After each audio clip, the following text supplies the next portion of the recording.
Ambassador Sarah Chen watched the massive holographic display dominate the United Earth Council chamber, her expression carefully neutral as the hegemony warships took position around Earth's orbital defense network.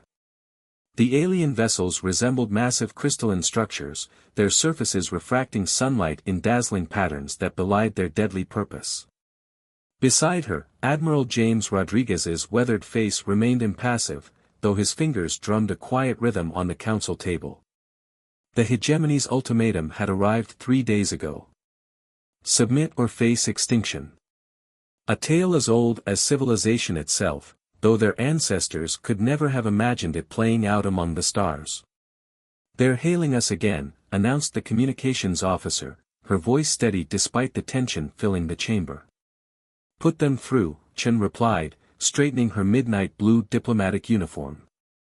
The hologram shifted, revealing High Commander Vex Thor of the Hegemony Fleet. His crystalline exoskeleton caught the light of distant stars, creating rainbow patterns across his towering form. 4 pairs of compound eyes focused on the human delegation. "Your time for deliberation has expired," Vex Thor's translated voice resonated through the chamber. "The hegemony awaits your submission. Our scans indicate your defensive capabilities are insufficient. There is no logical reason for delay." Chen allowed herself a small smile. "High Commander, we appreciate your patience. However, Earth's position remains unchanged. We decline to submit to hegemony rule." A ripple of movement passed through Vex Thor's crystalline form, the equivalent of an incredulous laugh. "Ambassador Chen, perhaps I haven't made our position clear. The hegemony commands the largest fleet in known space. Our technology exceeds yours by centuries. Resistance is not merely futile, it is illogical." "With respect, High Commander," Chen replied, "logic isn't everything." Rodriguez leaned forward, his voice carrying the weight of centuries of human military history. "Your scans tell you what we have, Commander. They don't tell you what we can do with it." An interesting assertion, Admiral, Vex Thor's translator conveyed amusement.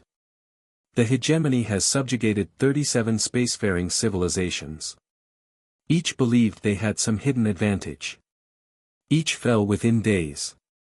Chen exchanged a glance with Rodriguez before responding. "Commander, would you be interested in learning why we're so calm in the face of your ultimatum? Why Earth's population hasn't descended into panic despite your fleet's presence? You propose an exchange of information, when we could simply take what we want." "I propose understanding," Chen countered. "You've conquered 37 civilizations, yet I'd wager none of them were quite like us. Before you commit to war, wouldn't you like to know what makes humans different?" A long moment of silence followed as Vex Thor's compound eyes studied the human delegation. Finally, he responded, "You have 1 planetary rotation to make your case, Ambassador. Enlighten us about humanity's supposed uniqueness." Chen nodded to a technical officer, who began transmitting data. "We're sending you access to our historical archives, specifically our military history. Not the sanitized version we share with peaceful civilizations, but the full record. I suggest you begin with the 20th century. You believe your history will deter us?" Vex Thor's crystalline form shimmered with what might have been derision. "No," Chen replied softly. "I believe it will educate you. Humans aren't unique because we're powerful, High Commander. We're unique because we've spent our entire existence fighting, ourselves, nature, limitations, impossible odds. We've made every mistake a species can make with warfare. We've learned every lesson in blood." Rodriguez spoke up, his voice carrying the quiet authority of someone who understood the true cost of conflict. "Your scans show you our weapons, Commander. But they don't show you our experience. They don't show you what humanity does when its back is against the wall. When you've reviewed the archives," Chen continued, "we'll reconvene. Then you can decide if forcing humanity into a corner is truly the logical choice." As the transmission ended, Rodriguez turned to Chen. "Think they'll understand?" Chen watched the hegemony ships hanging in Earth's orbit, their crystalline forms now seeming less beautiful and more ominous. They'd better. Because if they force this war, they'll learn the hard way that humanity's greatest weapon isn't our technology. Oh. Rodriguez raised an eyebrow. It's our memory, Chen replied. Every war we've fought, every mistake we've made, every innovation born from desperation, it's all there in the archives. And if they're smart, they'll realize that humanity hasn't survived this long by being easy to conquer. As the council chamber slowly emptied, Chen remained, watching the alien fleet through the holographic display.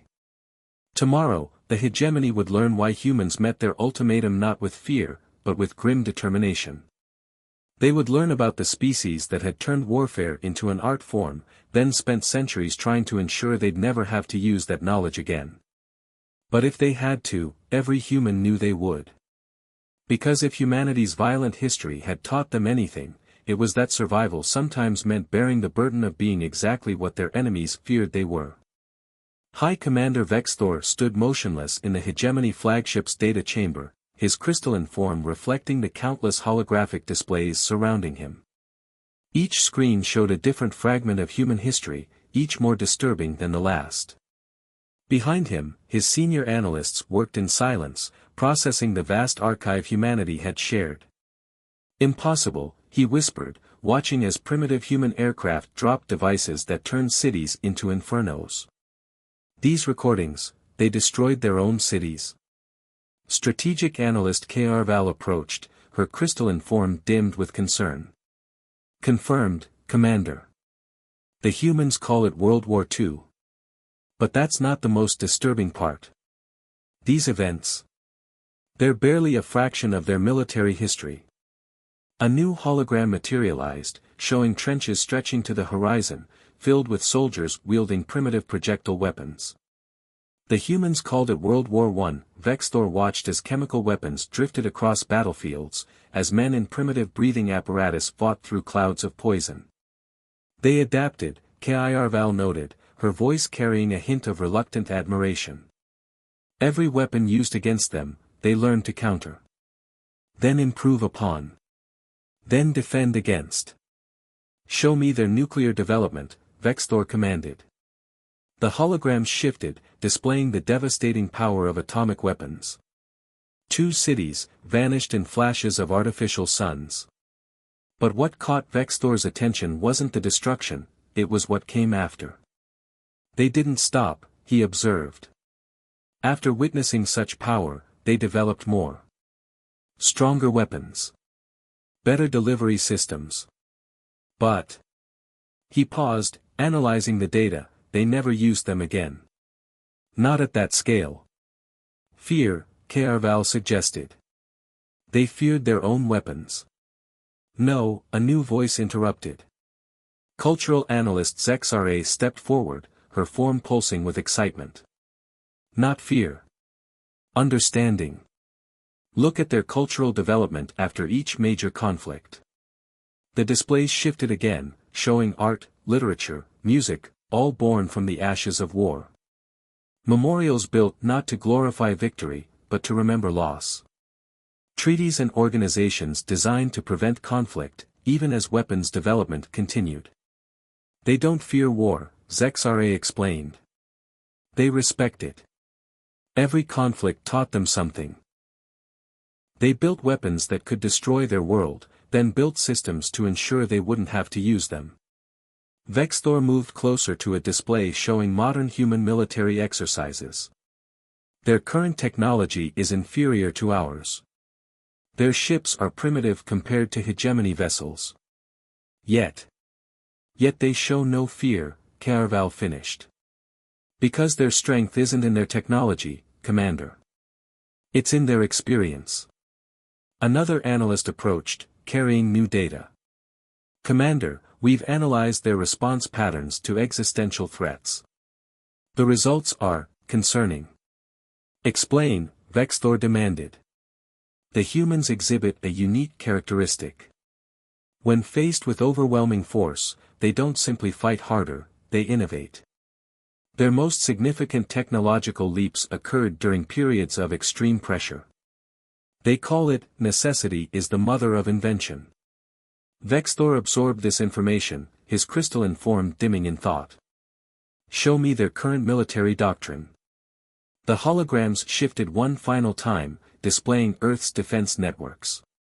What had initially appeared primitive now took on a different aspect. Layers of redundant systems, decentralized command structures, weapons positioned not for show but for survival. They're ready for us, Kairval stated simply. Not because they want war, but because their entire history has taught them to be prepared for it. No, Vexthor corrected, his voice carrying a new note of understanding. They're ready because they know exactly what war costs. Every weapon we scan, every defense system we analyze, it's built on centuries of blood-bought knowledge. He turned to his analysts, his crystalline form pulsing with decision. Prepare for another transmission to Earth. I need to speak with Ambassador Chen again. You've made a decision about their submission?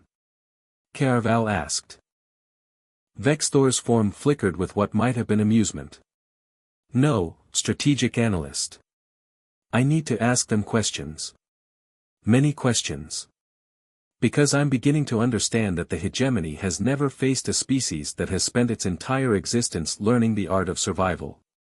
As his analysts dispersed to carry out his orders, Vexthor remained in the data chamber, watching scenes from human history play out before him. The hegemony had conquered species that were stronger, more technologically advanced, and more numerous than humanity. But they had never encountered a species that had turned warfare into a science, peace into an art, and survival into an absolute imperative. For the first time in his long career, High Commander Vexthor wondered if perhaps the logical choice wasn't always the right one. The holographic chamber aboard the Hegemony flagship shimmered as Ambassador Chen's image materialized. High Commander Vexthor noticed something different in her bearing now, not pride or arrogance, but a deep weariness that came with carrying the weight of history. Your archives have been enlightening, Ambassador, Vexthor began. Though they raise more questions than answers. That's often the case when studying human history, Chen replied. What troubles you most, Commander? Vexthor gestured, and the space between them filled with images of Earth's great wars. Your species continues to advance despite catastrophic losses. Other civilizations we've encountered simply collapsed after such devastation. Yet humans. He paused, searching for the right words. Humans rebuild. Stronger. More resilient. Why? Because we remember, Chen answered simply. Every war leaves scars, Commander. Not just on our bodies or our cities, but on our collective psyche. We call it transgenerational trauma, the echo of conflict that passes from parent to child. The holographic space shifted, showing families in bomb shelters, children drawing pictures of warfare, generations marked by the conflicts they survived. But trauma can also teach, Chen continued. Each war showed us not just what we could destroy, but what we could endure. What we could rebuild. It's why Earth's nations maintain military readiness even in peace. Why we develop weapons we pray we'll never use. A paradox, Vexthor observed. You prepare for war to maintain peace. Si vis pacem, parabellum, Rodriguez's voice joined the conversation as his hologram appeared beside Chen's. If you want peace, prepare for war. An ancient human saying that's never lost its relevance. Vexthor's form rippled with curiosity. Your military spending, your defense innovations, they continue even without immediate threats. The hegemony interpreted this as aggression. No, Chen corrected gently. It's memory. Every weapon we develop, every defense system we design, carries the lessons of our past. We build them not because we want war, but because we understand its cost better than anyone. The space between them filled with new images, memorial services, rehabilitation centers, veterans struggling with invisible wounds.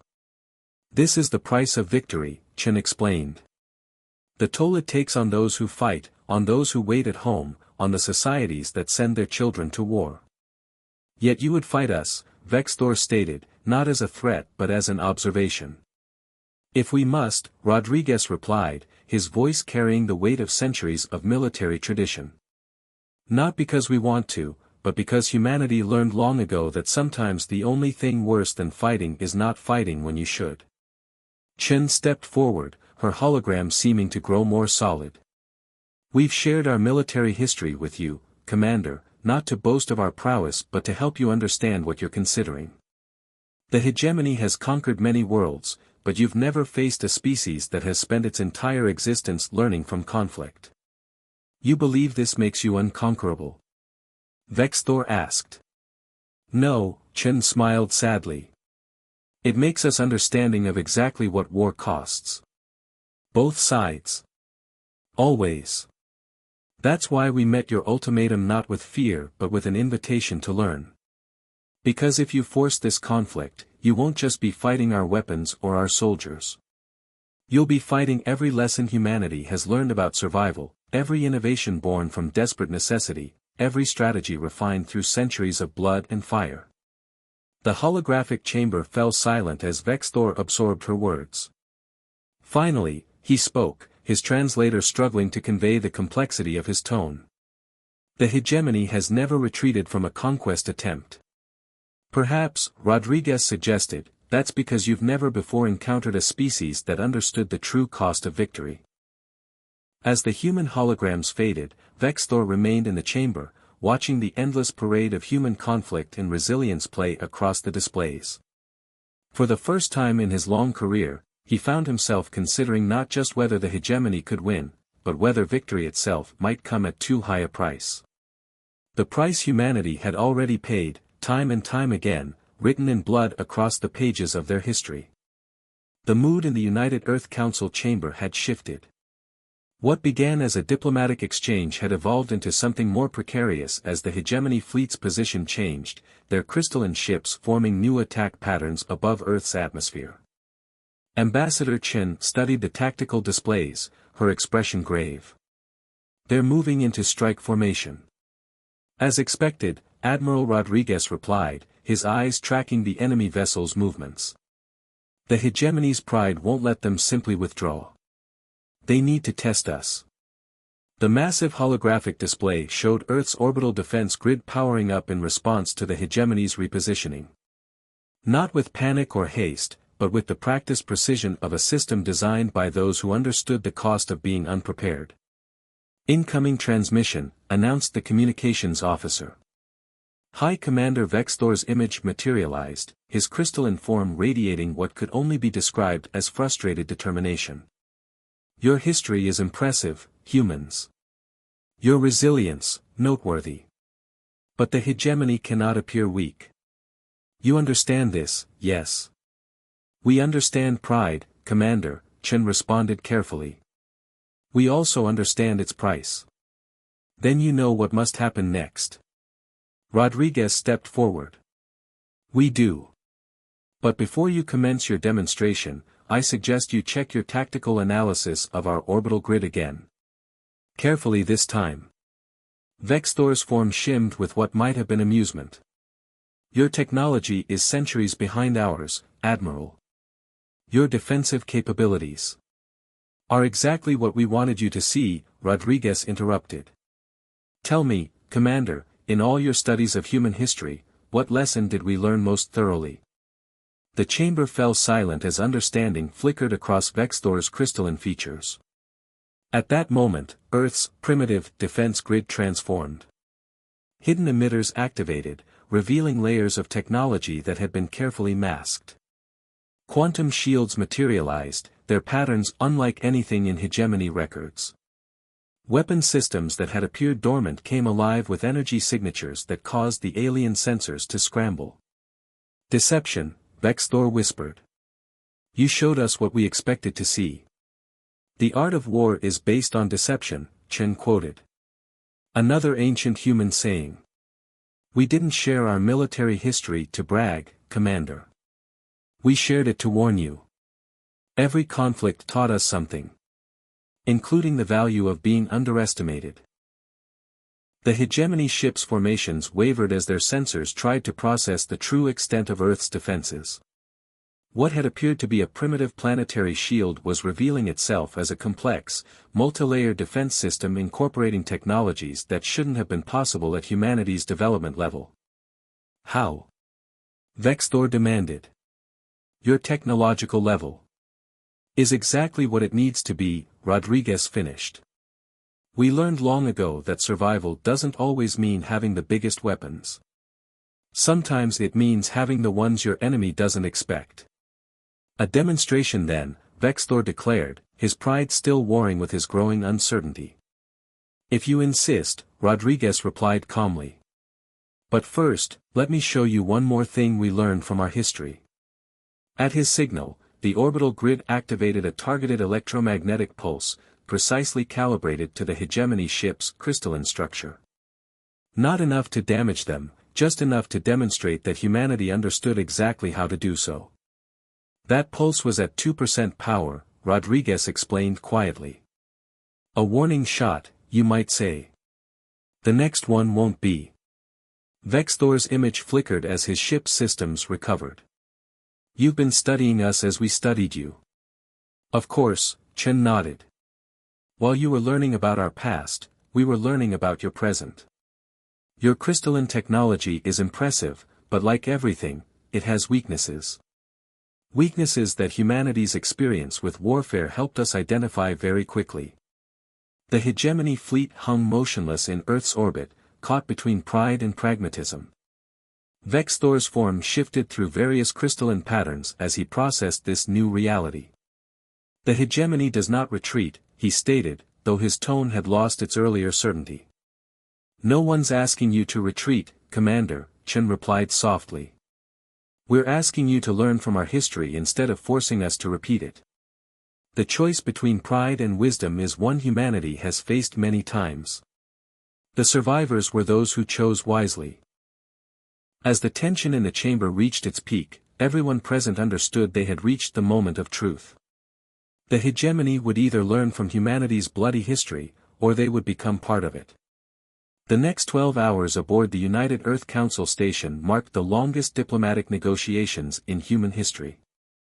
The hegemony fleet remained in position, their crystalline ships catching Earth's sunlight like massive prisms, while representatives from both species worked to forge something unprecedented, a peace born from the understanding of war. High Commander Vexthor stood beside Ambassador Chen in the observation deck, their reflections overlapping in the transparent aluminum viewport. Below them, Earth turned slowly, its continents painted with the lights of civilization. Your world is beautiful, Vexthor observed. Even more so knowing what it has survived. Beauty from ashes, Chen replied. Another human specialty. The door slid open as Admiral Rodriguez entered, carrying a secure data crystal. The final draft is ready for review. The Hegemony Council has approved the framework. Vexthor's crystalline form shifted in what humans had learned to recognize as thoughtful consideration. A mutual defense pact. The hegemony has never entered such an arrangement with a lesser civilization before. Perhaps, Chen suggested, that's because you never encountered one that understood the true value of peace. The data crystal projected its contents between them, the framework for galactic cooperation and mutual defense. Not a surrender document or a treaty of submission, but something far more revolutionary, an agreement between equals. Your history shows that humans are dangerous, Vexthor stated, watching the document's text scroll past. But not in the way we initially assumed. Rodriguez nodded. We're dangerous because we remember. Every weapon we've built, every defense we've designed, carries the weight of lessons learned through suffering. We don't want war, Commander, but we'll never forget how to wage it. And that, Vexthor's translator conveyed something like respect, makes you perfect partners for the hegemony. We've conquered worlds, but you've conquered warfare itself. Learned its lessons. Mastered its principles while striving to avoid its use. Chen touched a control, bringing up a galactic map. There are threats out there bigger than either of us. Species that don't share our understanding of war's cost. With the hegemony's reach and humanity's experience, we could forge something new, Vexthor finished. A peace maintained not through ignorance of war, but through its complete understanding. The station's AI announced that the final signatures were ready to be recorded. As the three representatives moved toward the ceremonial chamber, Vexthor paused. One question, Ambassador. If we had chosen to attack, despite your warnings and demonstrations, then we would have fought, Chen answered simply. Not because we wanted to, but because every war in our history taught us that sometimes peace must be defended. And we would have won, Commander. Not because we're stronger or more advanced, but because humanity has spent millennia learning how to survive. And now? Vexthor asked. Chen smiled. Now we get to teach the galaxy what we learned from all that survival. That true strength isn't in conquering others, but in building something worth preserving together. As they entered the ceremonial chamber, representatives from Earth and the hegemony rose in respect. The document they would sign today would change the course of galactic history, not through force of arms or shows of power, but through the shared understanding that the greatest victory was the war that never needed to be fought. In the space above Earth, the hegemony fleet began to realign, no longer in attack formation but in a defensive screen alongside human vessels. Together they would guard something unprecedented, a peace forged not through ignorance of war, but through its deepest understanding. And in that moment, as two vastly different species came together in mutual respect, humanity proved once again that its greatest strength wasn't in its ability to wage war, but in its capacity to learn from it. To build something better from the ashes of what came before. To turn the lessons of conflict into the foundations of peace. The stars watched in silence as history turned a new page, written not in blood but in hope, guided by the wisdom that only those who truly understood war could fully appreciate peace.